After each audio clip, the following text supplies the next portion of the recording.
11월 두 번째 주일입니다. 성령 강림 후 23번째 주일 예배 우리 함께 드리겠습니다. 함께 기도하십니다.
보라, 형제가 연합하여 동거함이 어찌 그리 선하고 아름다우고, 머리에 있는 보배로운 기름이 수염 곧 아론의 수염이 흘러서 그의 옷깃까지 내림 같고, 헐몬의 이슬이 시온의 산들의 내림 같도다. 거기서 여호와께서 복을 명령하셨나니 곧 영생이로다.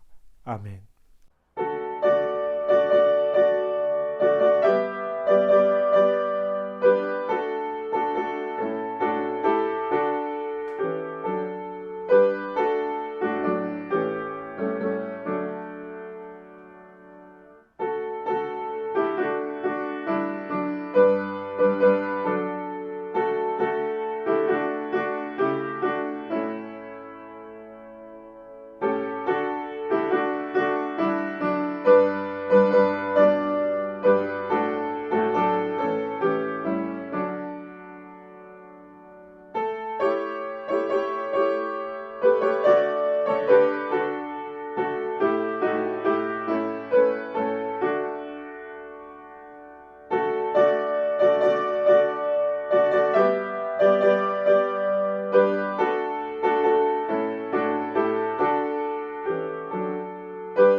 전능하사 천지를 만드신 하나님 아버지를 내가 믿사오며 그 외아들 우리 주 예수 그리스도를 믿사오니 이는 성령으로 잉태하사 동정녀 마리아에게 나시고 본디오 빌라도에게 고난을 받으사 십자가에 못 박혀 죽으시고 장사한 지 사흘 만에 죽은 자 가운데서 다시 살아나시며 하늘에 오르사 전능하신 하나님 우편에 앉아 계시다가 저리로서 산 자와 죽은 자를 심판하러 오시리라.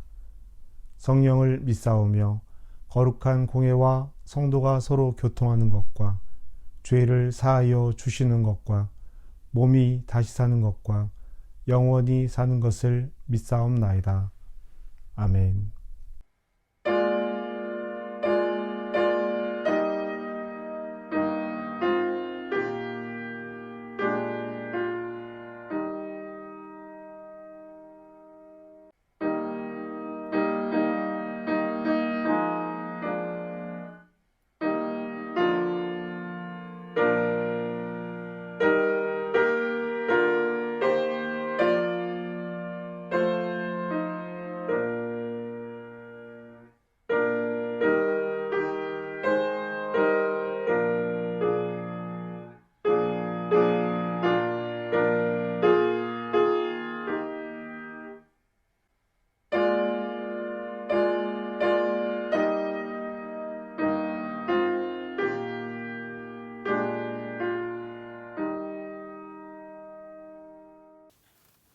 여호와께 감사하라. 그의 이름을 부르며 그의 행하심을 만국 중에 선포하며 그의 이름이 높다 하라. 여호와를 찬송할 것은 극히 아름다운 일을 하셨음이니 시온의 주민아 소리 높여 부르라. 이스라엘의 거룩하신 이가 너희 중에 크심이니이다. 보이는 모든 아름다움도 잠깐이고 간직할 만한 어떤 소중한 것도 영원하지 않음을 알게 되는 때입니다. 시들고 사그러지고 소멸하는 이 계절에 우리 자신도 바람에 흩어지는 지푸라기 같음을 부정할 수 없습니다. 우리 인생에 힘써 사랑해온 것이 무엇이고 애써 지키려 하는 것이 무엇인지를 돌아봅니다. 주님, 우리의 영혼을 지키시고 돌보시고 인도하여 주시옵소서. 바벨탑을 세워 하늘에게까지 닿으려는 욕망을 멈추게 하시고 하나님, 주님의 생기로 우리를 거듭나게 하여 주시옵소서. 진심으로 죄를 회개하는 자들 하나님께서 용납하시고 받아주신다고 하셨습니다. 주님, 오늘 이 시간 우리의 마음을 다해 하나님 앞에 우리의 삶 드리길 원합니다. 주여, 도우시고 인도하여 주시옵소서. 예배를 통해서 말씀을 듣습니다. 하나님, 이 말씀으로 말미암아 오늘 우리의 삶이 하나님 앞에 표대를 향하여 다시 서게 하시고 험하고 힘든 세상에서 지치지 않게 하시고 하나님의 뜻을 향하여 열심을 다 낼 수 있는 하나님의 귀한 자녀들 될 수 있도록 주님 도와주시옵소서. 흔들리는 터전 가운데에서도 주님을 신뢰함으로 오늘의 삶을 살아가게 하여 주시옵소서. 하나님, 어려운 가운데 있는 이들이 있습니다. 마음 상하여 낙심하는 이들이 있습니다. 주님, 주님께서 그 마음의 평안을 허락해 주시고 하나님, 오늘도 옳은 길로 인도하여 주시옵소서. 예배의 모든 것을 주님께 맡기며 예수님의 이름으로 기도합니다. 아멘.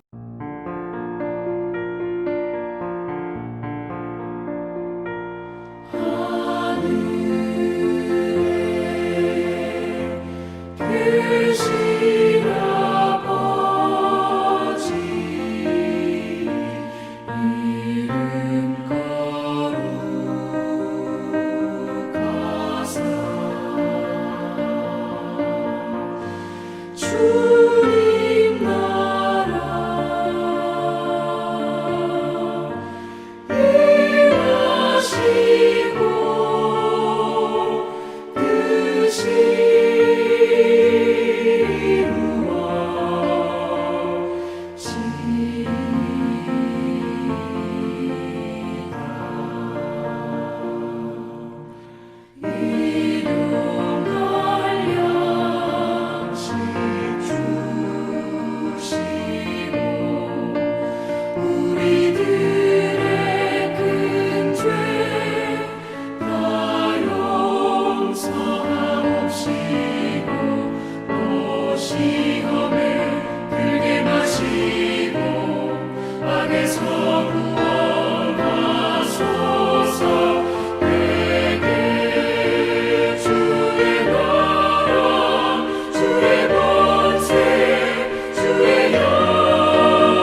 하나님께서 우리에게 주시는 말씀은 사도행전 9장 1절부터 22절까지의 말씀입니다.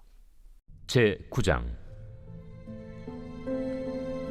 사울이 주의 제자들에 대하여 여전히 위협과 살기가 등등하여 대제사장에게 가서 다메섹 여러 회당에 가져갈 공문을 청하니 이는 만일 그 도를 따르는 사람을 만나면 남녀를 막론하고 결박하여 예루살렘으로 잡아오려 함이라. 사울이 길을 가다가 다메섹에 가까이 이르더니 호련히 하늘로부터 빛이 그를 둘러 비추는지라. 땅에 엎드러져 들음에 소리가 있어 이르시되 사울아, 사울아, 네가 어찌하여 나를 박해하느냐? 주여, 누구시니까? 나는 네가 박해하는 예수라. 너는 일어나 시내로 들어가라. 네가 행할 것을 네게 이룰 자가 있느니라. 같이 가던 사람들은 소리만 듣고 아무도 보지 못하여 말을 못하고 서 있더라. 사울이 땅에서 일어나 눈은 떴으나 아무것도 보지 못하고 사람의 손에 끌려 다메섹으로 들어가서 사흘 동안 보지 못하고 먹지도 마시지도 아니하니라. 그때 다메섹에 아나니아라 하는 제자가 있더니 주께서 환상 중에 불러 이르시되 아나니아야, 주여, 내가 여기 있나이다. 일어나 집가라 하는 거리로 가서 유다의 집에서 다섯 사람 사울이라 하는 사람을 찾으라. 그가 기도하는 중이니라. 그가 아나니아라 하는 사람이 들어와서 자기에게 안수하여 다시 보게 하는 것을 보았느니라. 주여, 이 사람에 대하여 내가 여러 사람에게 듣사온즉 그가 예루살렘에서 주의 성도에게 적지 않은 해를 끼쳤다 하더니 여기서도 주의 이름을 부르는 모든 사람을 결박할 권한을 대제사장들에게서 받았나이다. 가라. 이 사람은 내 이름을 이방인과 임금들과 이스라엘 자손들에게 전하기 위하여 택한 나의 그릇이라. 그가 내 이름을 위하여 얼마나 고난을 받아야 할 것을 내가 그에게 보이리라.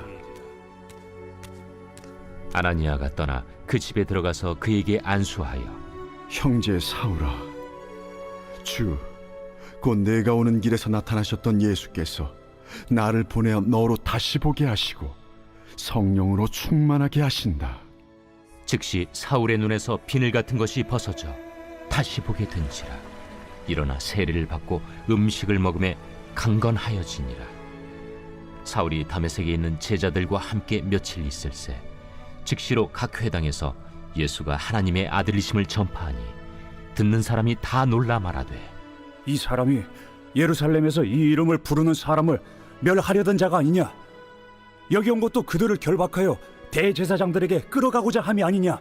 사울은 힘을 더 얻어 예수를 그리스도라 증언하여 다메섹에 사는 유대인들을 당혹하게 하니라. 우리에게 주시는 하나님의 말씀입니다. 우리가 하나님의 말씀을 듣습니다.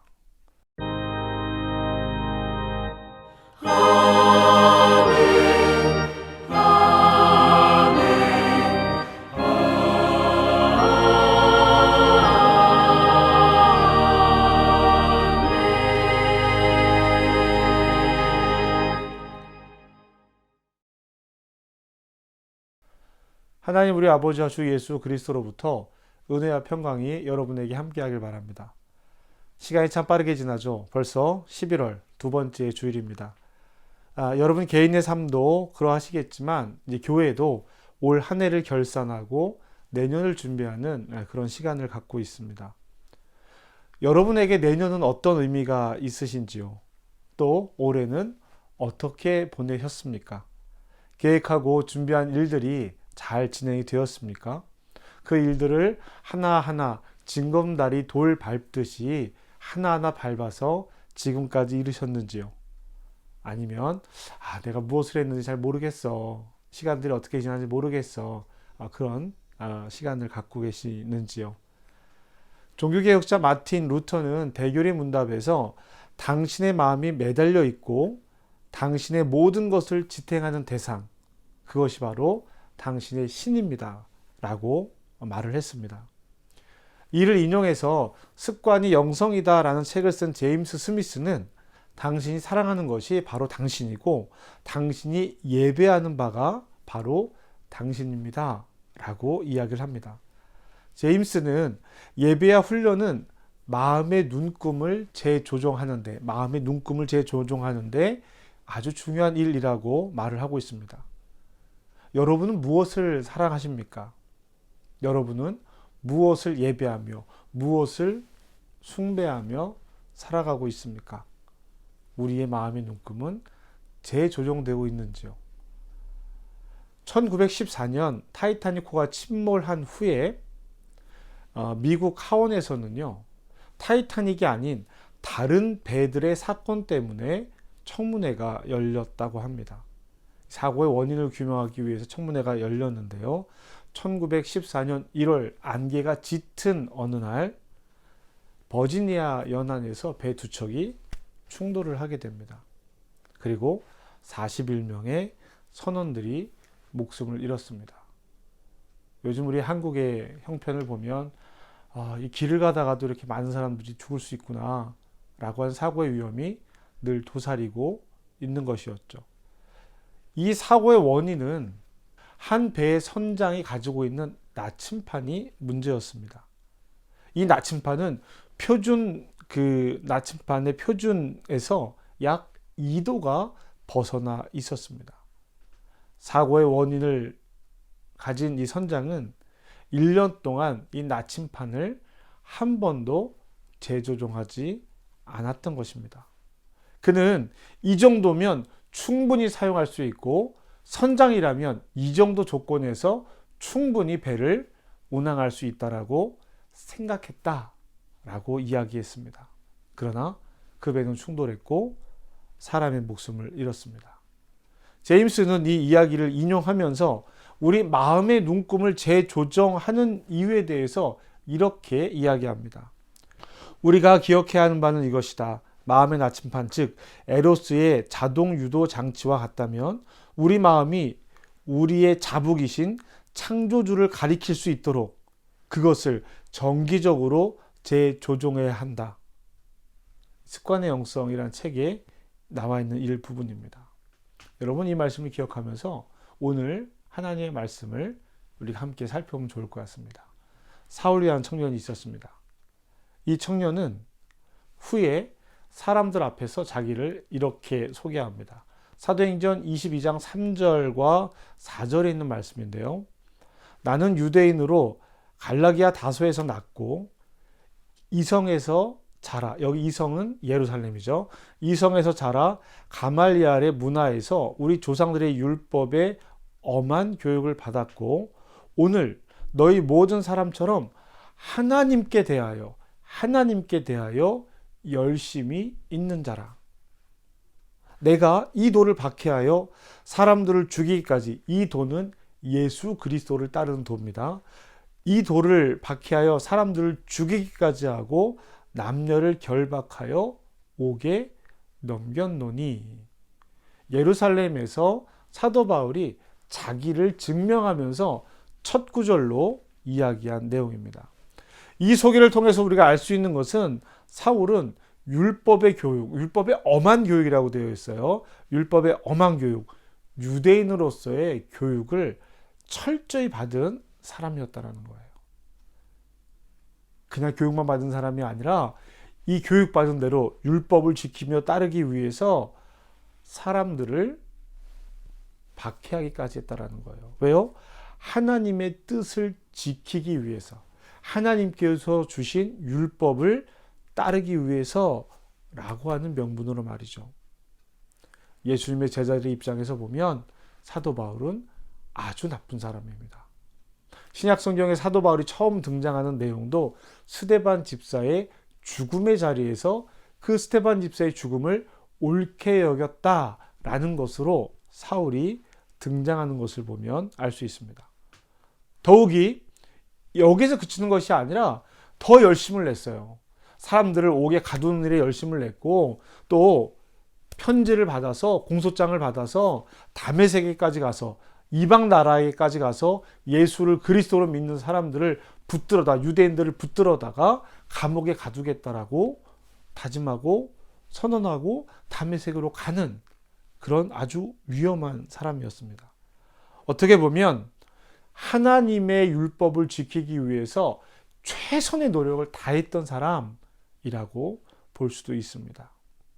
사울은 처음 배운 대로 자신이 설정한 눈금에 맞춰 최선의 열심을 다했습니다. 어쩌면 하나님도 그 열심을 알았기 때문에 이 사람이 가지고 있는 이 열심을 알았기 때문에 그리고 하나님을 믿는 그의 믿음을 알았기 때문에 사울의 마음을 재조정할 수 있는 시간을 허락한 것은 아닌가 이런 생각이 들기도 합니다. 바로 이 이야기가 오늘 우리가 읽은 성경에 있는 이야기죠. 3절입니다. 사울이 길을 가다가 다메섹 가까이 이르더니 호련히 하늘로부터 빛이 그를 둘러 비추는지라. 아멘. 하나님은 사울의 이 열심에 응답하십니다. 사울은 다메섹으로 가는 길에 하늘로부터 빛이 내려오고 자신에게 하는 이야기를 듣게 됩니다. 그리고 사울은 예수님과 이야기를 나누게 되죠. 여기서 중요한 것은 사울이 음성을 듣고 대답했다는 것입니다. 그리고 그 지시에 따라 일이 일어난 뒤에 돌아가지 않고 다메섹으로 계속 길을 갔다라는 거예요. 눈금 재조정, 나침판의 도수를 재조정하는 일은 그 자리를 기준으로 삼는 것이 아닙니다. 틀리고 어긋나 있는 그 자리 기준으로 삼는 게 아니에요. 그래, 어차피 여기까지 왔으니까. 지금 이것이 나의 모습이니까 뒤틀어진 나침판의 도수라도 여기에서부터 새롭게 시작하면 되지 않을까? 라고 생각한다면 그것은 더 큰 위험을 초래하는 일의 출발이 됩니다. 재조정은요, 다시 돌아오는 거예요. 틀려 있고 어긋나 있는 것이 아깝고 여기까지 한 일이 아쉽더라도 제자리로 돌려야 하는 것입니다. 이때 주님의 음성을 듣는 또 한 사람이 있었습니다. 아나니아입니다. 다메섹에 살고 있는 아나니아. 그도 주님의 부름에 응답을 하게 됩니다. 10절 말씀인데요. 그때 다메섹 아나니아라고 하는 제자가 있더니 주께서 환상 중에 이르시되 아나니아야 하시거늘 대답하여 주여 내가 여기 있나이다 하니. 아멘. 아나니아가 예수님의 부름에 응답을 합니다. 그리고 예수님은 아나니아에게 이렇게 말씀하세요. 여러분 들어보십시오. 주께서 이르시되 일어나 직가라 하는 거리로 가서 유다의 집에서 다섯 사람 사울이라고 하는 사람을 찾으라. 그가 기도하는 중이니라. 그가 아나니아라 하는 사람이 들어와서 자기에게 안수하여 다시 보게 하는 것을 보았느니라 하시거늘. 아멘. 예수님의 말씀을 들은 아나니아는 화가 났습니다. 사울이 어떤 사람이에요? 아나니아도 너무 잘 알고 있죠. 여기에 오는 목적까지도 너무 잘 알고 있습니다. 그런데 가서 그를 위해서 안수하며 기도해 주라고요? 못 보게 된 눈을 다시 뜨게 해 주라고요? 아나니아 입장에서 너무나 화가 나는 일이었을 것입니다. 그의 눈을 다시 보게 한다면 그가 어떤 일을 어떻게 할지까지 알고 있어요. 그래서 이게 너무 화가 나는 거예요. 그래서 아나니아는요, 주님에게 따집니다. 왜 따지나요? 하기 싫다는 거예요. 이 이유를 알고 싶습니다가 아니라 하기 싫다는 거예요. 주님께서 아나니아에게 말씀하셨지만 아나니아의 첫 번째 응답은 거절이었습니다. 그럴 수 있죠. 아나니아의 이런 태도를 잘못된 태도라고 지적할 수 없습니다.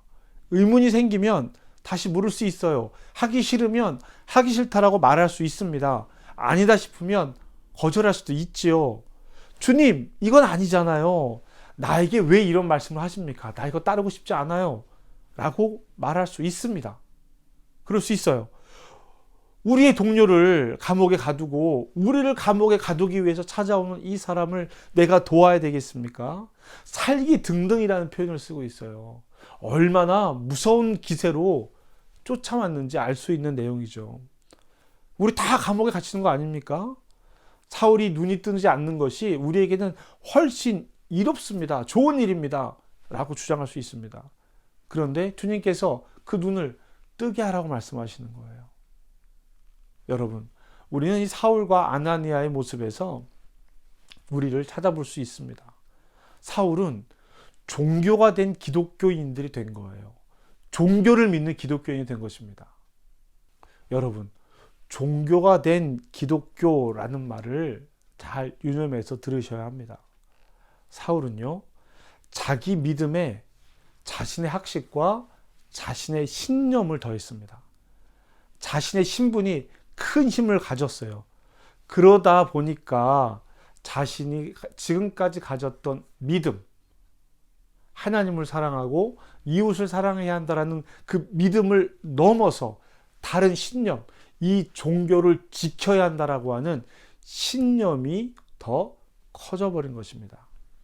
이제 하나님을 믿는 믿음이 아니라 자신의 믿음을 하나님의 이름으로, 자신의 신념을 하나님의 이름으로 행하는 사람이 된 거예요. 그래서 유대인들 중에 예수님의 제자가 된 사람들, 이 종교를 무너뜨리려고 하는 것 같은 사람들을 잡아다 감옥에 보내고 학대하는 일에 앞장섰던 것입니다. 하나님의 말씀보다 자신의 생각이 앞서는 그리스도인들이 참 많이 있습니다.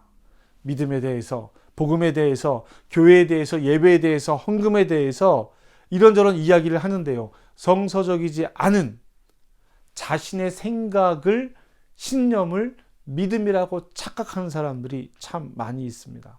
이게 신념이에요. 믿음이 아닙니다. 여러분, 믿음과 신념을 혼동하시면 안 돼요. 거기에 더해서 더 큰 문제는 하나님의 뜻을 알려고 노력하지 않는다라는 겁니다. 하나님의 뜻을 알려고 하지 않는다라는 것은요, 기도하지 않는다라는 뜻이에요. 기도하는데요? 나 기도하는데요? 하나님의 뜻을 알기 위해서 기도하는 것이 아니라 나의 요구를 요청하는 기도에 더 집중하고 있다는 이야기입니다. 여러분, 아나니아도 마찬가지입니다. 주님께서 말씀하실 때 아나니아는 감정이 앞섰어요. 그 사람이 어떤 행동을 했는지 아시지 않습니까? 우리 형제들을 얼마나 힘들게 하고 괴롭혔는지 아시지 않습니까? 이것이 아나니아의 마음이고 아나니아의 대응입니다. 아나니아는요, 왜요 주님? 왜 그렇게 해야 합니까? 왜 그 사람이어야 합니까? 라고 궁금해하는 것이 아니에요. 싫다란 이야기예요.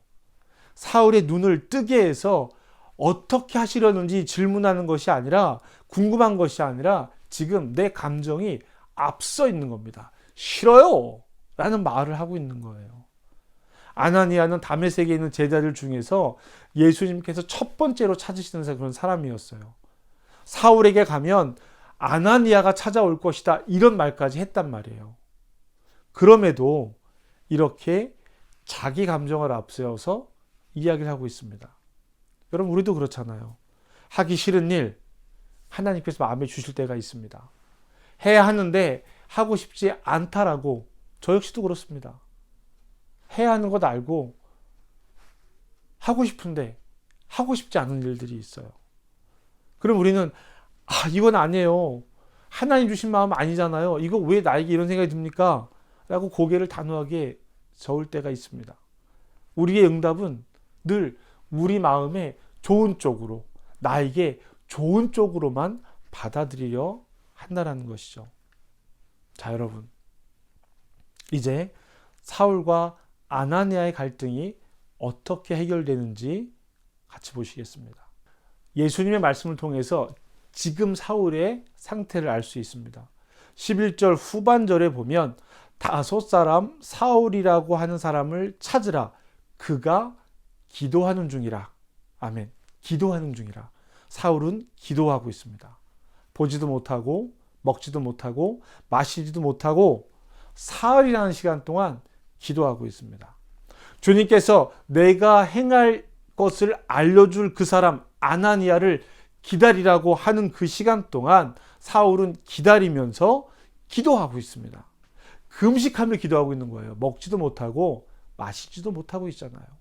금식하며 기도하고 있습니다.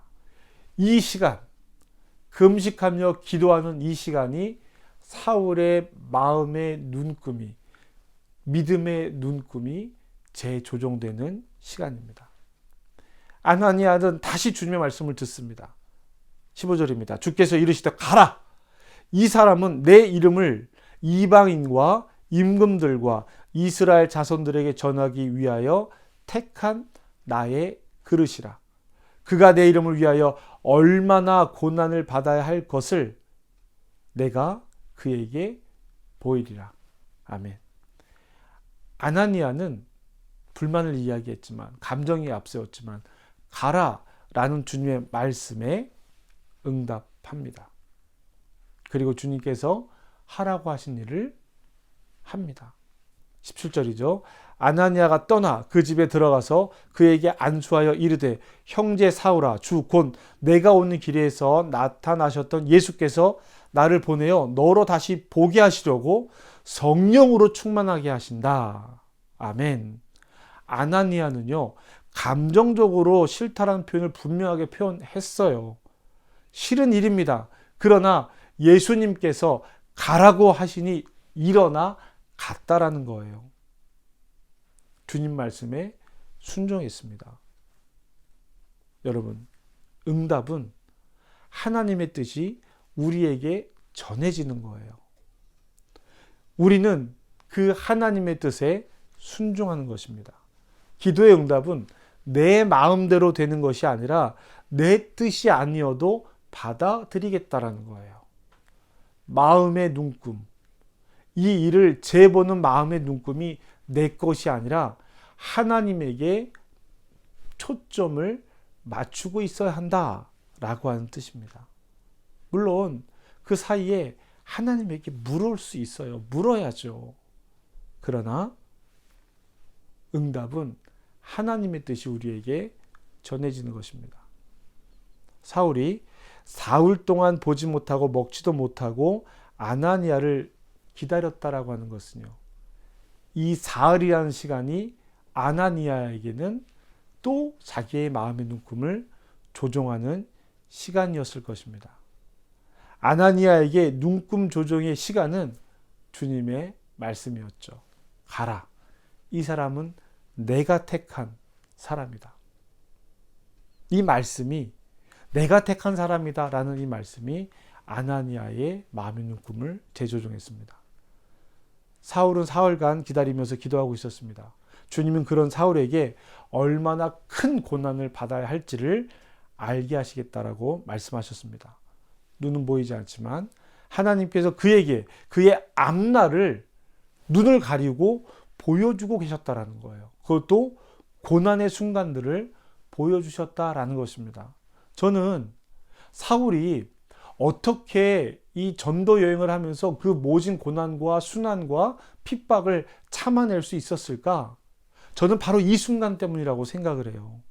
이 순간 하나님께서, 예수님께서 너희 앞에 얼마나 큰 고난이 있을지 내가 미리 보여줄게 라고 말씀하셨던 이 순간이, 그래, 이 일은 하나님의 뜻으로 나에게 일어나는 일이야 라고 이 바울이 전도 여행을 하면서 그 모진 고난을 이겨낼 수 있는 힘의 근원이 되었다. 이 순간의 경험이 그 힘이었다라고 저는 생각을 합니다. 사울은 사람들을 당혹스럽게 했어요. 예수 믿는 사람들을 붙들러 온 이 사울이었는데, 이 시간이 지나고 며칠간 제자들과 머물면서 사울은 변했습니다. 그리고 오히려 예수를 전하는 사람이 되었어요. 아나니아를 통해 성령을 받은 사울은 변했습니다. 세상을 보는 눈 자체가 달라진 거예요. 18절에서 19절 초반절까지입니다. 즉시 사울의 눈에서 비늘 같은 것이 벗어져 다시 보게 된지라. 일어나 세례를 받고 음식을 먹음에 강건하여지니라. 아멘. 사울의 마음의 눈금이 재조정되자 그는 즉시 행동했습니다. 사울은 이미 하나님의 율법, 하나님의 뜻, 하나님의 마음을 충분히 알고 있는 사람이었기 때문이에요. 예수님으로 그 마음이 재조정되자 사울은 지체 없이 일하기 시작합니다. 사울과 아나니아에게 하나님이 일하시는 순간입니다. 사랑하는 성도 여러분, 오늘 우리는 사울, 즉 바울과 아나니아의 이야기를 통해서 우리가 어떻게 하나님의 뜻에 합당한 사람들이 되어야 하는지를 보았습니다. 우리는 예수를 그리스도로 고백하는 사람들입니다. 이 말씀은 변하지 않아요. 그런데 살면서 우리의 삶이 조금씩 어긋나갑니다. 예수님을 사랑하고 하나님의 뜻을 따라 살아가야 한다는 것이 우리의 소명인 것을 너무나도 잘 알고 있습니다. 그 나침판을 들고 있어요. 다 있습니다. 그런데 자꾸 고집스러워집니다. 말씀이 아니라 내 생각이, 내 기준이, 내 자존심이 고집스러워지는 거예요. 말씀이 고집스러워져야 하는데. 그러면 사울처럼 하나님의 이름으로 하나님의 일을 가로막게 되는 결과를 가져오게 됩니다. 하나님과 동행하는 삶을 살아갑니다. 기도하며 신앙생활도 열심히 합니다. 그런데 교회와 가정에서, 사회에서 내 뜻에 맞지 않는 일, 내 마음에 들지 않는 일이 일어나면 화를 내고 토라집니다. 주님의 말씀을 외면해요. 하나님께서 하시는 말씀이 아니라 자기 마음의 소리에 응답하고 있다라는 것입니다. 그러면 아나니아처럼 주님의 명령을 듣고도 행하지 않고 싶어하는 태도를 갖게 되죠. 그러나 결국 이 둘은 주님의 말씀에 자신들의 삶을 재조정했습니다. 다시 맞췄어요. 가야 할 길을 확인했습니다. 여러분, 우리에게 이 시간은 말씀을 듣는 시간이고 하나님의 일하심을 경험하는 시간입니다. 예배죠.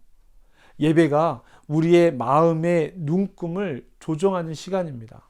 기도하는 시간이 하나님의 뜻에 우리의 뜻을 조정하는 시간이고 하나님께서 우리에게 일하시는 순간입니다. 습관이 영성이다를 쓴 제임스가 예배에 대해서 주장하는 바도 바로 이와 같습니다. 여러분, 말씀을 따라야 합니다. 기도해야 합니다. 우리의 신앙이 바르게 이 길을 가는 것은 이 방법밖에 없어요. 예배를 사모하고 주님의 말씀을 들어야 합니다. 오늘 이 시간 예배하는 모든 분들에게 성령께서 함께 하시어 이 말씀이, 이 뜻이 새겨지고 세워지는 시간 되기를 주님의 이름으로 축복합니다. 우리의 삶은 반드시 하나님의 말씀에 비추어 바로 세워야 합니다.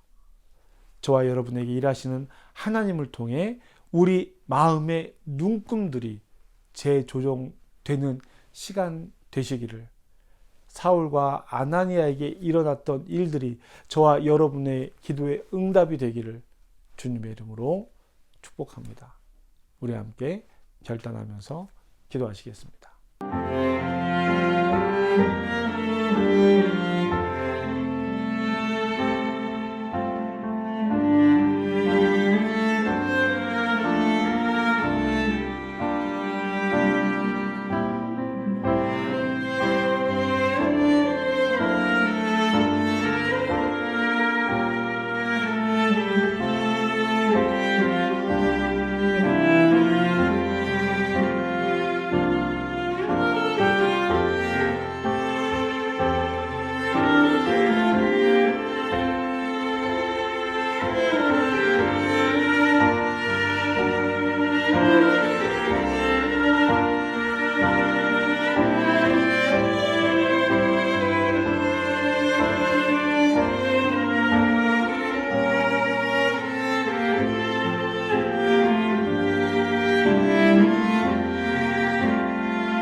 하나님께서 우리를 얼마나 사랑하신지 알고 예수 그리스도의 사랑의 십자가가 우리를 죄에서 벗어나게 하심을 알고 있습니다.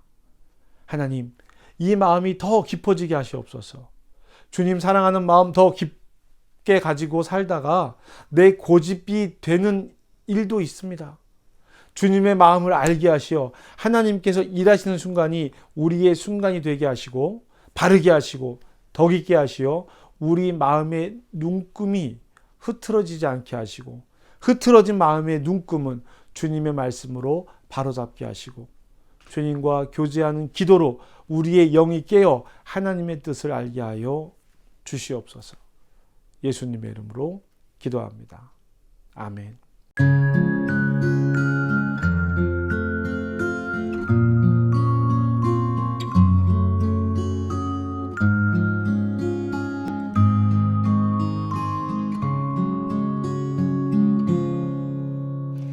이 말씀 따라 사는 동안 지치지 않게 하시고 이 말씀 따라 사는 동안 주님 나라 이루소서. 이 말씀 따라 사는 동안 지치지 않게 하시고 이 말씀 따라 사는 동안 주님 나라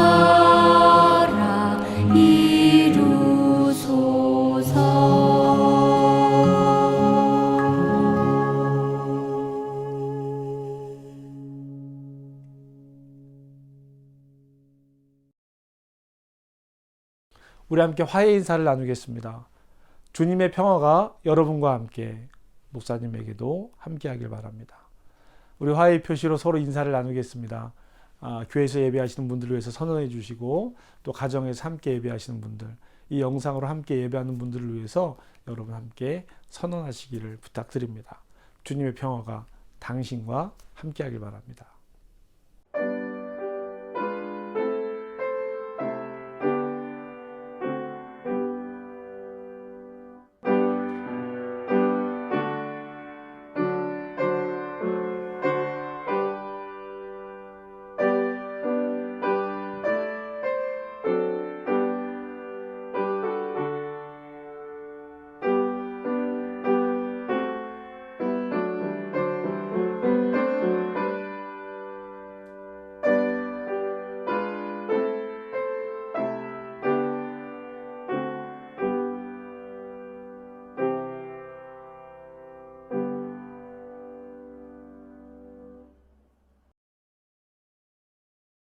헛된 것과 거짓말을 내게서 멀리 하옵시며 나를 가난하게도 마옵시고 부하게도 마옵시고 오직 필요한 양식으로 나를 먹이옵소서. 혹 내가 배불러서 하나님을 모른다 여호와가 누구냐 할까 하오며 혹 내가 가난하여 도둑질하고 내 하나님의 이름을 욕되게 할까 두려워함이니이다. 하나님, 오늘도 성실하게 하루를 살아간 사랑하는 성도들의 삶을 지켜주시니 감사합니다. 하나님, 감사를 알게 하시고 하나님께로부터 온 은혜를 고백하며 살아가는 삶이 되게 하시옵소서. 주님 주신 은혜에 감사하며 하나님께 드리는 11조와 감사헌금, 선교헌금을 기억하시어 하나님의 복을 더하여 주시옵소서. 교회 운영을 위해 복음을 위해 드려진 물질입니다. 주님, 사용되는 모든 곳에 하나님의 사랑을 더하여 주시옵소서. 예수님의 이름으로 기도합니다. 아멘. 우리 파송 인사 함께 나누겠습니다. 여러분은 생명의 말씀을 들었습니다. 삶 속에서 생명의 말씀으로 흔들리지 않고 말씀을 따라 살겠습니다. 주님, 우리를 도우소서. 여호와는 내게 복을 주시고 너를 지키시기 원하며 여호와는 그 얼굴을 내게 비추사 은혜 베푸시기를 원하며 여호와는 그 얼굴을 내게로 향하여 드사 평강 주시기를 원하노라. 성부, 성자, 성령께서 예배하는 모든 이들과 또 하나님의 자녀됨을 선포하며 마음의 눈곱을 맞춰가기를 결단하고 다짐하는 사랑하는 자녀들 위해 지금부터 영원까지 함께하기를 간절히 축복합니다. 아멘.